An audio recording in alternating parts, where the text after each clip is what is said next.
예, 지금 트럼프 대통령의 기자회견이 있었습니다. 이제 사실상 기자들과의 질의응답은 없었고 네. 준비해온 입장문을 발표를 했죠. 네, 그렇습니다. 지금 중요한 얘기들이 굉장히 많이 나왔는데 일단 조수현 기자가 지금 통역을 하셨으니까 네. 좀 정리를 해주신다면요. 네, 우선 이제 트럼프 대통령의 오늘 전체적인 내용을 보면 예. 승복은 전혀 아니었고요. 예. 오히려 반대쪽으로 갔죠. 이 소송 여러 가지 소송들을 언급을 했고 지금 법적으로 이제 증명이 본인의 승리가 확인이 법적으로는 된 곳들이 많은데 불법 투표, 그러니까 트럼프 대통령이 거론하는 불법 투표는 우편 투표입니다. 불법 투표들 때문에 이 상황이 사실상은 자신이 더 유리한 상황, 그러니까 이제 격차가 큰 표차로 트럼프 대통령 측이 이기고 있었는데 이런 불법 투표, 불법 우편 투표들이 대거 반영이 되면서 격차가 점점 줄어들고 있는 그런 상황이 사실에 기반하지 않은 상황이 펼쳐지고 있다. 이렇게 주장을 했고요. 그 근거로 뭐 조지아주나 펜실베이니아주, 미시간 이런 여러 가지 지금 그 아직 승리가 확정되지 않은 주요 핵심 경합주들을 예로 들었습니다. 트럼프 대통령이 그동안에도 우편 투표는 사기로 이어질 것이다. 부정 선거로 이어질 것이다. 이런 얘기를 많이 해왔지 않습니까? 오늘도 그 입장을 다시 한번 분명히 했습니다. 그래서 본인은 우편 투표의 그리고 본인이 우편 투표의 문제점들로 생각하는 점들을 오늘 또 다시 한번 제시했는데 그중 하나가 우편 투표는 유권자들의 사인이나 유권자들의 아이디, 그 신분증을 다 일일이 확인할 수 없기 때문에 그런 문제점들이 있는 상황에서 이제 실제로 투표하지 않았는데도 다 투표한 것으로 투표용지가 선거사무소에 돌아오고 뭐 이런 일들도 많이 벌어졌다고 주장을 했고요. 그리고 또 하나는 이제 그 우편 투표와 관련해 이제 핵심 경합주에서 며칠까지 주로 3일까지 소인만 찍히고 사흘 뒤나 6일 뒤, 며칠 뒤까지 도착하는 것은 유효표로 인정하겠다. 이런 게 이제 주별 규정이 있는데 그게 주별마다 다 다른 거죠. 네, 다 다르고요. 어떤 주, 워싱턴주 같은 경우는 23일까지 인정하고 이런데 사실상 이제 그런 주들은 그냥 판세에 지장을 주지 않기 때문에 대세에 지장을 주지 않기 때문에 결국에는 이제 핵심 경합주 몇 개가 관건이죠. 근데 이제 펜실베이니아, 예를 들어서 펜실베이니아를 거론하면서 3일까지 소인이 찍히고 그 뒤에 며칠 뒤, 사흘 뒤까지 도착하는 걸 인정하기로 했는데 이제 그 언제 소인이 찍혔는지도 확인조차 하지 않고 개표가 이루어지고 있고 그다음에 반영되지 그래서 이제 그런 게 이제 유효표인지를 구별을 처음에 해야 되는 것들 그 절차조차가 이루어지지 않고 있다. 이렇게 주장을 했고요. 개표 상황에 대해서도 지금 굉장히 부정부패가 많이 이루어지고 있다. 민주당 측이 이게 부정부패가 많다. 이렇게 주장을 했는데 여기에서 핵심 내용은 이제 선거사무소에 이제 그 참관인들이 배치가 돼서 그 참관인들이 이 상황을 좀 잘 이게 이루어지고 있는지 부정부패는 없는지 투명하게 이 상황을 지켜봐야 하는데 그 부분이 지금 보장이 되지 않고 있어서 일부 디트로이트의 선거사무소에는 이 참관인들조차 보지 못하도록 이걸 막고 이렇게 진행하고 있다. 이렇게 트럼프 대통령이 주장을 했습니다. 그래서 그렇기 때문에 이제 법적으로 소송을 법적인 절차를 진행할 수밖에 없었던 점 이런 거를 그러니까 오늘 자리에서는 미국민에게 좀 그런 상황을 설명하는 그런 자리였다고 보고요. 이제 그래서 결론은 여러 가지 지금 우편 투표로 인한 부정선거 이런 게 그냥 일어나도록 우리가 내비둬서는 안 된다. 절대로 미국에 이런 일이 벌어지도록 용납해서는 안 된다. 이런 입장을 강조하면서 결국 자신의 생각, 그래서 그렇게 안 할 것이다라는 이 확고한 입장과 함께 본인의 생각에는 결국에는 미국의 최고 법원, 연방대법원이죠. 연방대법원의 판사들이 최종적으로 이 당락을 확정하는 그런 결과로 이어질 것으로 생각한다. 이런 말로 오늘 입장 발표를 마무리하고 기자들의 질문은 받지 않고 퇴장을 했습니다. 사실상 뭔가 이제 그 결과에 좀 승복하지 않고 불복하고 소송으로 진행할 것을 예고하면서 정당성을 좀 호소하는 느낌의 기자회견이 있었던 것 같습니다. 자, 저희가 지금 이 상황에서 현장 연결해서 좀 얘기를 들어보도록 하죠. 워싱턴 연결합니다. 강태욱 특파원. 선거의 날을 확보해 승리를 확정할 수 있습니다. 네. 네, 조금 전에 트럼프 대통령이 기자회견을 했습니다만 이제 현장에서 좀 접한 소식을 전해주셔야겠습니다. 어떻습니까? 네, 바이든 민주당 후보가 일단 네바다에서 오늘 더 앞선 것으로 나왔습니다. 어제보다 어제 오전에 0.4% 차이였었는데요. 지금 0.9%포인트까지 앞서고 있습니다. 또 하루 전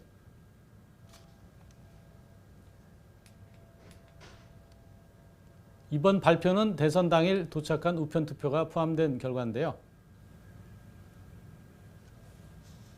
예.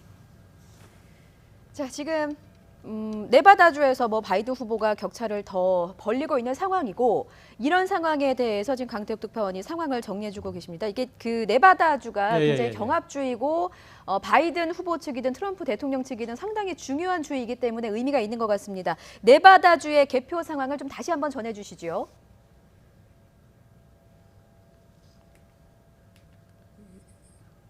네, 네바다주는 개표를 한창 진행하다가 잠시 중단하고 발표를 중단하기로 했습니다. 이어 오늘 다시 그 결과를 얘기했는데요. 오늘 개표 상황을 보면 89% 개표 상황에서 바이든 후보가 0.9%포인트 앞서고 있다고 발표를 했습니다. 하루 전인 어제 새벽까지 0.6%포인트였던 것을 고려하면 하루 만에 격차가 더 벌어졌습니다. 이번 발표는 대선 당일 이후 도착한 우편 투표가 포함된 결과입니다. 네, 이제 승리 확정을 하지 못한 경합주들의 개표 상황은 어떻습니까? 예, 네바다 이외에 펜실베이니아, 조지아, 노스캐롤라이나, 애리조나주가 아직 개표 중인데요. 펜실베이니아주와 조지아는 트럼프 대통령이 앞서고 있지만 격차가 계속 좁혀지고 있는 추세입니다. 주로 민주당을 지지하는 것으로 파악되는 도시 지역의 우편 투표가 남아있는 만큼 뒤집힐 수 있다는 전망까지 나오고 있습니다. 애리조나는 86% 개표된 상황에서 2.4%포인트 차이로 바이든 후보가 앞서고 있어 승리가 거의 확정적입니다. 특히 펜실베니아의 경우도 주 국무장관이 각 카운티 개표 집계가 예정보다 빠르다면서 오늘 중으로 주 승자가 발표될 수 있을 것이라고 말했습니다. 예, 선거인단 확보와 대선 승리 확정에 뭐 바이든 후보가 한 발 더 다가선 것이다, 이렇게 해석해도 되는 것이겠죠? 네, 그렇다고 볼 수 있습니다. CNN 기준으로 보면 현재 선거인단 확보 상황은 바이든 후보가 253명, 트럼프 후보가 213명입니다. 바이든 후보는 여기에 승리가 굳혀지고 있는 네바다 6명과 애리조나 11명을 합치면 꼭 과반인 270명의 선거인단을 확보해 승리를 확정할 수 있습니다. 바이든 후보가 1시간여 전에 짧은 연설을 했는데요. 개표가 끝나면 승자로 선언될 거라는 걸 의심하지 않는다면서 모두가 침착하기를 부탁드린다고 말했습니다. 이에 따라 이르면 오늘 승리 선언이 가능할 수 있다는 관측이 나오고 있습니다. 네, 트럼프 대통령 측의 움직임은 어떻습니까? 이제 경합주 가운데 패배한 곳 모두를 상대로 소송을 하겠다고 했죠. 네, 트럼프 대통령이 잠시 전 기자회견을 열었습니다. 핵심은 개표 결과가 잘못된 것이라는 것으로 합법적 투표만 계산하면 자신이 쉽게 이긴다고 말했습니다. 또 민주당이 선거를 훔치지 않는 한 자신이 이길 것이라고 말했습니다. 이어 투표소와 개표소에서 감독관이 없는 등 불법이 이루어졌다고 주장했습니다. 또 결과를 뒤집기 위해서 연방 대법원에 소송을 제기할 것이라고도 말했습니다. 이와 관련해 트럼프 캠프 측은 하루 전 3개 주의 개표 중지 소송을 제기한 데 이어 네바다주와 펜실베이니아주에 추가 소송을 내겠다고 밝혔습니다. 하지만 미시간주와 조지아주에서는 개표 중단 1심 소송이 받아들여지지 않았습니다. 다만 펜실베니아에서는 근접한 참관이 허락됐습니다. 지금까지 워싱턴에서 YTN 강태욱입니다. 네, 저희가 지금 워싱턴 취재기자 연결해서 현재 지금 중요한 주의 개표 상황 잠깐 짚어봤고요. 다시 한번 국제부 조시원 기자와 함께 조금 전에 있었던 트럼프 대통령의 기자회견 내용 좀 살펴보겠습니다. 자, 조시원 기자, 저희가 뭐 앞서서 조시원 기자가 쭉 한번 요점 정리를 해줬습니다만, 그러니까 크게 이런 부분이 있었던 것 같습니다. 첫째는 여론조사에 대한 불신을 얘기했고, 두 번째는 우편 투표에 대한 불법성을 또 주장을 했고, 세 번째는 지금 계속해서 얘기가 나오고 있는 참관인 문제, 그러니까 개표 과정에서의 참관인 문제를 얘기를 하면서 결국에는 이 부분을, 이 소송을 제기할 것이고 연방 대법원까지 끌고 가겠다라는 의지를 보인 것으로 보입니다. 그리고 이제 선거 개표 부정을 얘기를 하면서 자신들은 증거를 갖고 있다고 얘기는 했지만 이게 사실 트럼프 대통령의 주장이지 어떤 증거를 내보인 것은 아니잖아요. 네, 그러니까 이런 부분에 대해서도 논란이 좀 있을 것 같습니다. 예, 사실은 근데 오늘 뭐 백악관 그 입장 발표는 뭐 증거들을 구체적으로 제시하려는 그런 자리는 아니었겠지만은 예. 어쨌든 여러 가지 이런 부정부패가 이루어지고 있고 그래서 법적 대응을 나설 수밖에 없는 점 이런 거를 이제 국민에게 호소하고 또 설명하고 이런 성격이 굉장히 짙었다고 봅니다. 그래서 이제 결국에는 이 증거들이 어떤 증거들이 나올지 트럼프 대통령이 뭐 구체적으로 지금 트럼프 측의 이 대선 캠프도 트럼프 대통령과 별도로 또 기자회견을 열고 법적 예. 부분에 대해서 이제 설명을 맨날 이어가고 있어요. 그래서 이제 이 트럼프 캠프 측이 앞으로 뭐 구체적인 증거들을 어떻게 제시를 할지. 근데 사실 증거들이라는 게 뭐 이런 게 있겠죠. 뭐 예를 들어서 우편 투표 지금 그 서명 같은 게 확인이 되지 않고 있고 예. 뭐 그 우편 소인 이 찍힌 날짜 이게 확인이 되지 않은 상황에서 뭐 개표에 반영되고 있다 하는데 이런 부분들을 이제 하나하나 다 확인해야 하는 그런 절차가 되겠고요. 예. 그래서 트럼프 대통령의 오늘 아까 이제 정리해 주셨습니다만 기자회견 내용의 이제 핵심을 갖다가 이제 핵심 키워드로 정리를 해보면은 예. 트럼프 대통령이 한 10분 정도 연설을 하면서 핵심 키워드 한 5개를 계속 반복적으로 언급을 했습니다. 예. 먼저 이제 선거의 진실성, 진실성. 네, 있었고요. 그리고 우편 투표와 우편 투표에 따른 이제 부정부패, 부정부패. 코럽션, 네, 부정부패를 많이 얘기했고 그다음에 합법적 투표와 불법적 투표 이 두 가지 단어 표현으로 많이 거론했고 그다음 이제 계속해서 법적 대응, 리티게이션이라는 단어인데 이제 법적 대응을 할 수밖에 없는 이유 이 부분을 계속 이제 설명을 했습니다. 예. 예. 네, 이제 부정부패 대표적으로 우편 투표와 참관인 거부 이 두 가지가 있을 것 같은데요. 네, 네. 이제 아까 전에 디트로이트 또 얘기를 해주셔서 네. 이곳에서 만약에 참관인이 이 선거사무소에 배치되지 않고 네. 들어가려고 했는데 이것을 거부했다. 이러면 네. 이건 좀 문제가 있다고 볼 수 있지 않습니까? 그렇죠. 이 부분은 실제로 이게 트럼프 대통령의 주장이 확인이 되면 상당히 문제가 될 수 있는 부분이고 예. 트럼프 대통령은 이제 디트로이트를 대표적으로 거론했지만 앞서 이제 그 기자회견도 보면 그 성명을 발표하면서 디트로이트뿐 아니라 여러 지역의 여러 선거 사무소에서 이 참관인들, 이 감독관들이 이제 제대로 배치가 되지 않고 혹은 들어가려고 해도 막아지고 있는 이런 상황이 벌어지고 있다고 주장을 했기 때문에 예. 디트로이트뿐 아니라 다른 지역에서도 과연 뭐 이런 게 이루어졌는지 예. 이 부분도 좀 확인이 필요한 그런 절차가 남아 있습니다. 트럼프 예. 대통령이 언급한 지역 중에서 이제 디트로이트도 있지만 펜실베이니아도 있었습니다. 네. 펜실베이니아에서 이제 그 참관을 하지 못하는 것을 용납할 수 없다 네. 이렇게 밝혔는데 사실 펜실베이니아 지역의 경우는 트럼프에게도 굉장히 좀 중요한 지역이기 때문에 네. 더 콕 집어서 얘기한 것 같은 느낌도 들어요. 네, 맞습니다. 그리고 펜실베이니아에서도 지금 필라델피아가 민주당의 아성으로 꼽히고 있기 때문에 예. 여기서 이제 민주당 우편 투표가 많이 나올 것으로 지금 관측이 되고 있어서 트럼프 대통령에게는 굉장히 중요한 지역이죠.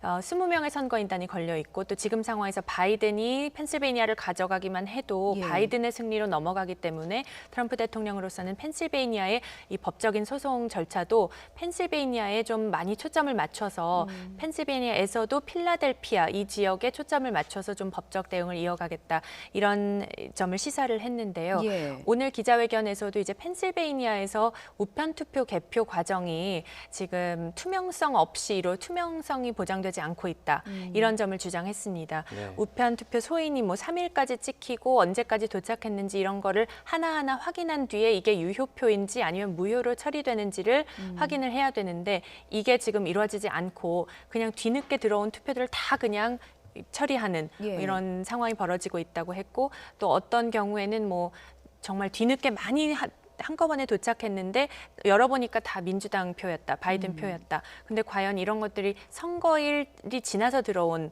이런 몰려오는 것들을 다 근데 유효표로 처리를 하고 있는 이런 부정부패가 벌어지고 있다. 네. 이렇게 주장을 했습니다. 네. 대표적으로 아까 지금 말씀하신 게 그 펜실베니아에서 네. 원래는 그 투표 시간이 끝나기까지는 70만 표 이상 앞서고 있었는데 네. 조금 전에 찾아보니까 이제 그 한 10만 표 이하 차이로 지금 나타나고 있거든요. 네, 지금 맞습니다. 말씀하신 부분이 정확하게 이제 트럼프 대통령이 언급한 부분이기도 합니다. 문제로 언급했는데요. 본인이 70만 표 차로 굉장히 크게 앞서고 있었는데 펜실베이니아에서 네. 이게 우편 투표들이 반영되면서 격차가 점점 줄어들었다. 근데 이제 이 우편 투표들이 과연 유효표인가? 이 합법적인 부분에 대해서 합법성에 예. 대해서 이제 문제를 제기를 했습니다. 예. 어쨌든 트럼프 대통령 측에서는 치열한 법적 공방을 예고한 상황이기 때문에 결국에는 미 연방 대법원까지 가게 되지 않을까 뭐 이런 예상도 하게 되는데요. 결국에는 네. 트럼프 대통령이 또 긴즈버그 대법관 사망 이후에 코니 베럿 판사의 인준은 굉장히 서두르지 않았습니까? 네, 맞습니다. 이런 부분까지 결국에는 염두에 둔 행보다 이렇게밖에 볼 수 없겠군요. 네, 그렇죠. 아무래도 그 전에는 트럼프 대통령 그 전에는 이제 대선 국면에 가까운 뭐 한 달, 두 달 앞둔 상황이었지만 예. 그 이제 5대 4로 연방 대법관 9명 중에 5명이 공화당, 이제 4명이 민주당 이런 상황이었는데 그걸 확실히 공화당의 강세로 이끌어가야 이제 이런 연방 대법원으로 이 대선 판결이 이어져도 굉장히 트럼프 쪽으로 유리할 수밖에 없는 그런 상황이 되겠죠. 그래서 이제 6대 3으로 예. 밀어붙여서 만들어 놓은 상황인데 사실 연방 대법원에서 뭐 어떤 판결이 나올지 지금 뭐 정말 예측하기 어렵지만 트럼프 대통령이 한 가지 분명하게 오늘 거론한 것은 이게 그리고 마지막 문장이었죠. 예.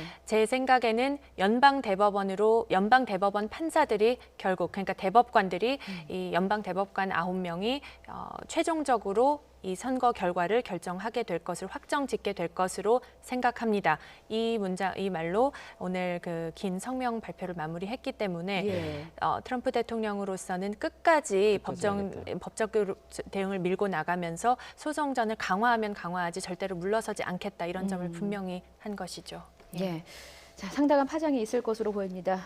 좀 더 자세한 얘기는요, 이어지는 뉴스특보에서 전해드리는 걸로 하고요. 조수연 기자와는 여기서 인사드리겠습니다. 잘 들었습니다. 고맙습니다.